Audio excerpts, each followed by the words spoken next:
Normally 25 and 35। तो in general तो इसका मीनिंग है बेटा are T plus 10 upon R T. इस रेशियो को हम लोग क्या बोलते हैं, हमारा आर का मतलब क्या है, आर टी प्लस 10 का मतलब क्या है, rate of reaction at T plus 10, और आर टी का मतलब क्या है, rate of reaction at T. तो अगर एक टेम्परेचर टी है तो एक टेम्परेचर कितना है, टी प्लस 10, कितने का डिफरेंस आ गया, 10 का, है ना। इन दोनों के रेशियो को अल्फा बोलते हैं। बट नॉर्मली अगर कुछ नहीं गिवन होता है तो वो हमेशा 35 और 25 होता है ना। ऐसा क्यों, बाय 35 एंड 25?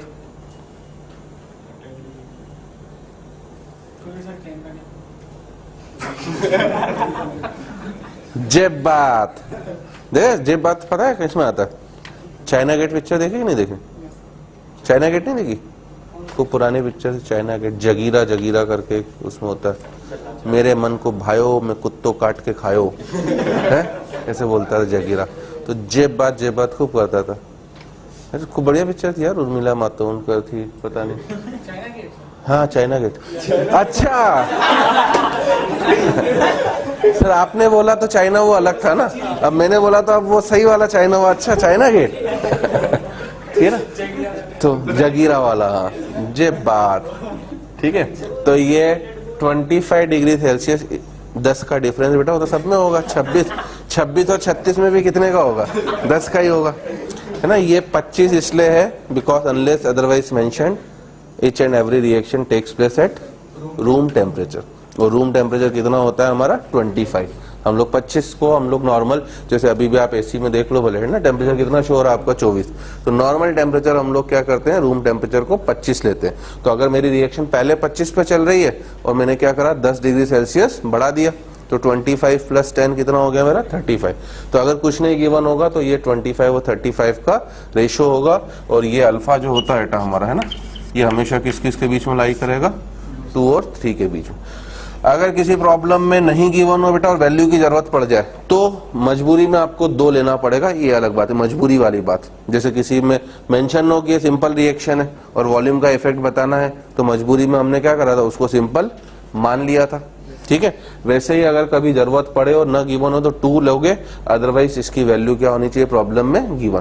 क्योंकि कई बुक्स में ये स्टेटमेंट भी लिखा रहता है कि 10 डिग्री सेल्सियस टेम्परेचर बढ़ाने पर रेट ऑफ रिएक्शन डबल हो जाती, तो डबल का मतलब अल्फा की वैल्यू कितनी, 2, ठीक है। अब जैसे इसके ऊपर क्वेश्चन कैसे आ सकते हैं, लिखो पहला छोटा सा question, if rate of reaction at 25 degree Celsius is R, capital R, है ना, सिंबॉलिक फॉर्म में लिखना। If rate of reaction at 25 degree Celsius is capital R and Tc is alpha,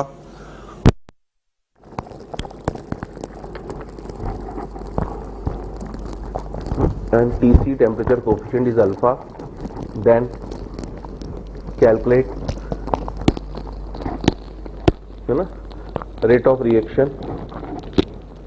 बेटा आर ओ आर लिखा करो, भगवान भला करेगा आपका। रेट ऑफ रिएक्शन कितनी बार पूरा लिखते हो, वैसे कितने क्या हालत बना के रखी तुमने अपनी, कुछ लेते क्यों नहीं है, ऊपर से पूरा लिखते हो।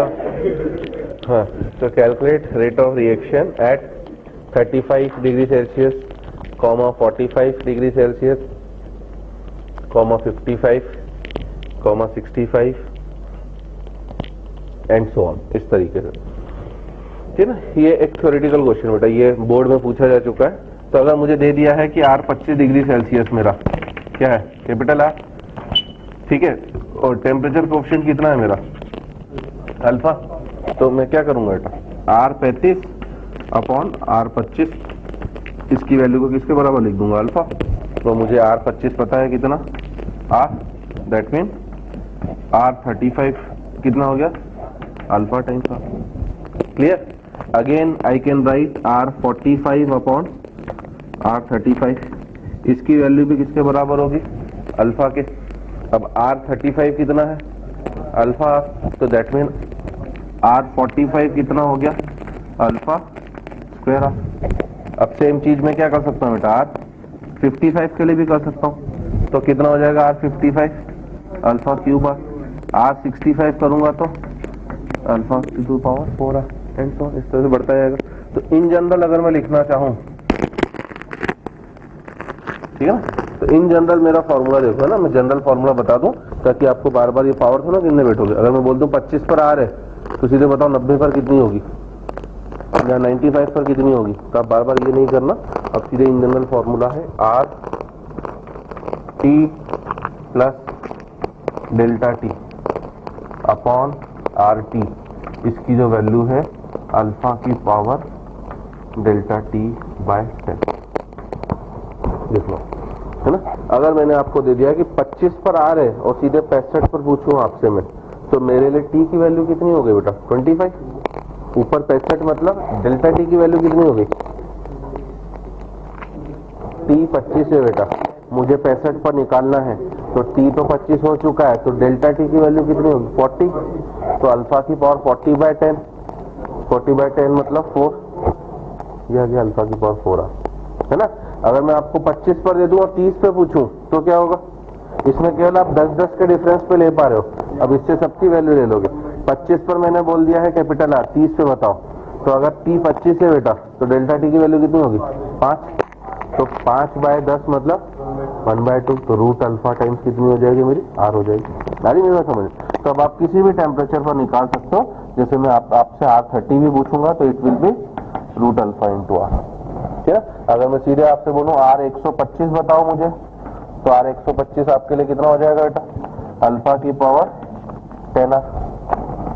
ठीक है, तो अगर मुझे किसी एक टेम्परेचर पता हो, टेम्परेचर कोएफिशिएंट पता हो, तो मैं किसी भी दूसरे टेम्परेचर पर क्या कर सकता हूँ, रेट की वैल्यू को बता सकता हूँ। तो फर्स्ट टाइप का छोटा सा क्वेश्चन ये बेटा जनरल फॉर्मूले के साथ R T plus delta T upon R T is equal to alpha power delta T by 10।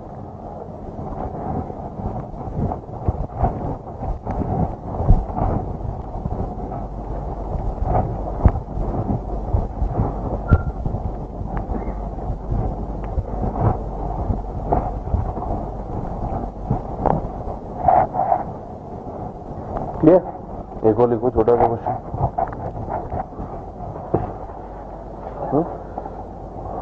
To first order reaction have same rate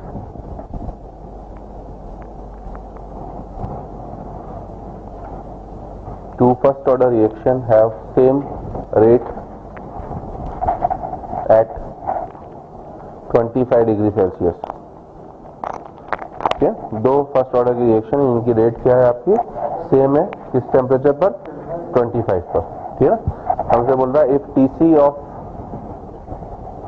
first is 2, TC मतलब टेम्परेचर कोएफिशिएंट है ना, if TC of first is 2 end of second is 3। ठीक है, क्या मतलब हुआ, first reaction का temperature coefficient 2 है बेटा और सेकंड का 3 है, तो आपसे कह रहा है then calculate ratio of rate of reaction at 75 degree Celsius. अगले टाइप के क्वेश्चन टेम्परेचर के ये हो सकते हैं, दोनों रिएक्शन की रेट ऑफ रिएक्शन का ratio you have to calculate at कहां पर 75 डिग्री सेल्सियस। शीट कोई लाया मालिक का बंदा, और डीपीपी इस वीक की मिल गई 31-32 है ना, हालांकि उसमें तो टेम्परेचर है बेटा है ना। शीट बता दो, अब आप होमवर्क काफी कुछ मिल सकता है आपको। When we have our next class, section कहां तक हो गए थे हमारे डिस्कस, डी तक हो गए थे है ना। तो नो योर होमवर्क, पहला होमवर्क तो है सेक्शन ई, अब आप कर सकते हो बेटा। Okay, section E apart from that match the column 16-17 तो कर लेते ना हमने, अब आप 15 वाला कर सकते हो, 15 वाला और अच्छा है वो काफी। और इधर एक्सरसाइज 2 में कहां तक दिए थे मैंने आपको होमवर्क,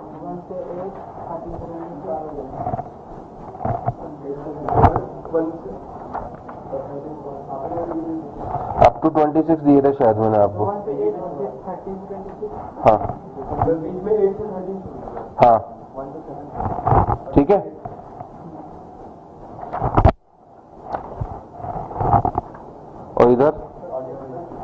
एक्सरसाइज 2 का मैं पार्ट 2 दे रहा हूँ आपको। कहाँ तक दिए थे? 9 तक दिए थे ना मैंने आपको। अब आप 10, 11, 12, 13, 14, 15, हाँ एक्सरसाइज 2 पार्ट 2 अप टू 15 तक कर सकते हो। 9 तक शायद मैं ऑलरेडी दे चुका था बेटा। तो 6 क्वेश्चन ये है, सेक्शन ई है, ये मैं नेक्स्ट क्लास में डिस्कस करूंगा, इसलिए बता रहा हूँ ना। तो एक्सरसाइज 2 के तो पूरे 1 to 15 पूरे हो जाएंगे। 9 यू हैव ऑलरेडी डन और 6 आज का होमवर्क है। एक सेक्शन ई पूरा डिस्कस करूंगा, ठीक है, और ये 2 चीजें डिस्कस करूंगा, फिर टेम्परेचर का हो ही जाएगा तो आपको होमवर्क दे दूंगा। हाँ बताइए क्या हो जाएगा इस पर्टिकुलर क्वेश्चन में हमारा? 2/3 की पावर 5 है ना। अगर मैं फर्स्ट रिएक्शन की बात करता हूँ बेटा, ठीक है, मान लो मैंने फर्स्ट रिएक्शन की बात करी, तो फर्स्ट रिएक्शन का मुझे टेम्परेचर कोएफिशिएंट कितना दिया है? 2। क्लियर? मुझे बोला गया है कि उसकी रेट एट 25 डिग्री सेल्सियस कितनी है बेटा? आर। मतलब दिया नहीं है, मैंने मान लिया। तो अगर 25 पर आर है तो 75 पर कितनी हो जाएगी इस फॉर्मूले से? 75 का मतलब क्या हो गया? डेल्टा टी की वैल्यू कितनी हो गई आपकी? 10 हो गई ना 10। तो डेल्टा टी की वैल्यू 10 है बेटा, सॉरी 10 कह रहा हूँ 50। तो 50/10 कितना हो जाएगा? 5। मतलब 2 की पावर 5 इंटू आर। सही है। अगर मैं ऐसे ही सेकेंड रिएक्शन की बात करूं, ठीक है, सेकेंड रिएक्शन का टेम्परेचर कोएफिशिएंट कितना दिया गया मुझे? 3, और उसकी रेट एट 25 डिग्री सेल्सियस भी मैं आर ही मान लेता हूं, क्योंकि मुझे बोला गया है कि दोनों की रेट क्या है आपकी? सेम है। तो अब इसकी रेट एट 75 डिग्री सेल्सियस कितनी हो जाएगी? 3 की पावर 5। आपसे मैंने क्या बोला बेटा? दोनों का रेशियो निकाल लो, ठीक है ना। तो R1 अपॉन R2, RR तो क्या हो जाएगा? कैंसल। तो इट इज 2/3 की पावर 5। ठीक है, आई मेरी बात समझे? ठीक है। अब हमारी बात है बेटा कि आखिर ये रेट ऑफ रिएक्शन बढ़ क्यों जाती है, ठीक है ना। आखिर ये टेम्परेचर, ये 2 फॉर्मूले तो हो गए, ये रेट ऑफ रिएक्शन बढ़ क्यों जाती है? तो if you remember gaseous state में आपने एक ग्राफ बनाया था बेटा, ये वाला ना, fraction of molecules versus velocity. याद आ रहा कुछ ऐसा ग्राफ? ऐसे घंटी की शेप का बेल शेप्ड ग्राफ होता था मैक्सवेल डिस्ट्रीब्यूशन ऑफ वेलोसिटी में, ठीक है ना। तो along y axis is your fraction of molecules, that is FOM, और अलोंग x एक्सिस है आपकी क्या? वेलोसिटी। और जितनी वेलोसिटी होगी बेटा, एनर्जी क्या होगी? उसी के डायरेक्टली प्रोपोर्शनल। तो दैट्स व्हाई मैंने वेलोसिटी को क्या ले लिया आपका? एनर्जी। ये बेल शेप्ड कर्व होता है इस तरीके का, ठीक है ना। टच कभी नहीं हो सकता है नीचे, थोड़ा सा बस इस तरह से खुला हुआ रहता है। अब हमारे पास ऑलरेडी, अगर आपको याद हो, मैंने 3 एनर्जीज का नाम लिया था, ET, EA और ER। याद है? नहीं, भूल भुलैया का ये जीवन। एक थ्रेशोल्ड एनर्जी मैंने नाम लिया था। क्या मीनिंग था थ्रेशोल्ड एनर्जी का? किसी भी काम को करने के लिए मिनिमम कितनी एनर्जी चाहिए है। थ्रेशोल्ड वर्ड जहां पर भी आता है उसका मतलब भी होता है मिनिमम या मैक्सिमम। जैसे अगर आप एक नॉर्मल टीवी खरीदने जा रहे हो मार्केट में, तो हो सकता है उसकी प्राइसिंग स्टार्ट हो रही है 5000 से, तो थ्रेशोल्ड वैल्यू कितनी है उसकी? 5000, ठीक है ना। बट अगर आप LED खरीदने जाओगे तो हो सकता है वो 15000 से ही रेंज चालू हो। तो LED के लिए थ्रेशोल्ड वैल्यू कितनी है? 15000। बिना 15000 के आपको LED मिलने वाली नहीं, ठीक है ना। और अगर आप फिर ब्रांडेड, मतलब ब्रांड भी की सोनी का ही खरीदना है, 46 इंच खरीदना है, तो फिर हो सकता है उसकी थ्रेशोल्ड वैल्यू क्या होगी? और अलग होगी। कि 46 इंच की खरीदनी है, सोनी की खरीदनी, तो उसकी थ्रेशोल्ड वैल्यू हो सकता है सीधे 80-90 हजार हो। अरे मेरी बात समझ। तो थ्रेशोल्ड का मतलब क्या है? किसी भी काम को करने के लिए जो मिनिमम स्टार्टिंग वैल्यू चाहिए, कि उसके बाद उससे ज्यादा हो जाए तो बढ़िया है, बट उतनी तो चाहिए ही चाहिए। तो थ्रेशोल्ड वर्ड हमेशा लिमिटिंग और मतलब लिमिटिंग मतलब मिनिमम या मैक्सिमम के लिए आता है। तो यहाँ पर हमारा थ्रेशोल्ड मतलब मिनिमम। जैसे अगर मुझे फुटबॉल खेलना है बेटा, तो उसकी थ्रेशोल्ड एनर्जी क्या है? अलग है। मेरे पास इतना पोटेंशियल होना चाहिए कि मैं 1.5 घंटा फील्ड में क्या कर सकूं? दौड़ सकूं नॉन स्टॉप, ठीक है ना। TT खेलना है तो ज्यादा एनर्जी की जरूरत ही नहीं बेटा, रूम में टुक टुक टुक टुक करते रहो, ठीक है ना। और टेनिस खेलना हो तो और एनर्जी का बैंड बच जाएगा। लॉन टेनिस खेलने में सबसे ज्यादा पावर गेम है वही, है ना, सबसे ज्यादा पावर गेम वही है। अगर आपको पसंद हो तो, है ना, मुझे खूब पसंद है।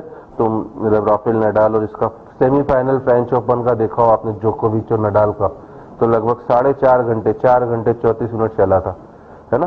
तो 4.5 घंटे तक हाथ पैर दोनों का है आपका। मेंटल तो अलग ही है, मेंटल तो पागल हो जाते हैं, बाकी दौड़ना भी है कंटिन्यूसली और हाथ का। फुटबॉल में तो केवल किसका यूज होता है? पैर का। उसमें तो दोनों का है, सर्व भी करनी है और शॉट मारना है, दौड़ना तो ही। और फुटबॉल से ज्यादा तेज दौड़ना पड़ता है क्योंकि वहां तो 11 लोग दौड़ते ना, यहाँ पे तो एक को ही दौड़ना है। तो बॉल भी बड़ी होती, बड़ी होगी तो स्पीड क्या होगी? रिलेटिवली स्लो होगी। यहाँ की बॉल क्या है बेटा? छोटी। फुटबॉल को आपको फेंकने को दूं और मैं टेनिस बॉल को फेंकने को दूं तो आप खुद ही किसको इफेक्टिवली फेंक पाओगे? फुटबॉल तो यूं पकड़ोगे पहले तो, है ना, हो सकता है दीवार तक भी नहीं जा पाए आपकी। और टेनिस की बॉल दे दूं तो हो सकता है रेजोनेंस तक उठा के फेंक दोगे आप यहाँ से, नहीं। तो सबके लिए एनर्जी का लेवल क्या हो जाता है मेरा? अलग अलग हो जाता है। तो ईटी का मीनिंग वही है बेटा, थ्रेशोल्ड एनर्जी। किसी भी रिएक्शन को स्टार्ट करने के लिए जो मिनिमम अमाउंट ऑफ एनर्जी चाहिए वो थ्रेशोल्ड एनर्जी। ई ए का मतलब, ई आर का मतलब क्या? रिएक्टेंट की एनर्जी। जैसे आप अभी सब यहाँ बैठे हुए हो तो आपके पास जो एनर्जी लेवल है that is the energy of क्या? रिएक्टेंट, ठीक है ना। और आपके पास अभी इतनी एनर्जी होगी कि आप मुझे 8 साढ़े 8 तक झेल सकते हो। 8 तो बज ही गया था ना, ज्यादा से 8:30 तक, वो ER है। तो थ्रेशोल्ड एनर्जी आपका लेवल 8:15 या 8:30 का होता है। अब अगर मैं जबरदस्ती मैं बोलूँ कि नहीं आज तो मैं 12 बजे तक पढ़ाऊंगा, है ना, तो 8:30 का बेटा 9 तक तो इज्जत लिहाज से मेरी बात सुन लोगे। 9:15 पे धीरे धीरे आवाज करना चालू करोगे, सर सर सर। 9:30 तक हो जाएगा। बाकी अगर जो एनर्जी थी बेटा वो मिलेगी नहीं, है ना, ER पर हो और ET बढ़ता जाएगा, नहीं मैं तो नहीं छोड़ूंगा। उसके बाद 10 बजे तक तो क्या होगा? सर आप अकेले ही बढ़ाओ, हम तो जा रहे हैं, हमें कोई मतलब नहीं आप, ठीक है ना। तो वो अब ET बढ़ता, अगर मैंने ET को बढ़ा दिया बेटा, और अगर अब बात आती है किसकी? ये की मैंने कहा मैं 12 बजे तक पढ़ाऊंगा और हर आधे घंटे में समोसे कचौरी पैटीज बुलाते जा रहा हूँ, तो उसके बाद भले आपको समझ में नहीं आए, आप बोलोगे ठीक है यार बैठे रहेंगे खाएंगे, सही है ना। तो आप जबरदस्ती खाते रहोगे। तो ER और ET के बीच का जो डिफरेंस होता है, ER को ET तक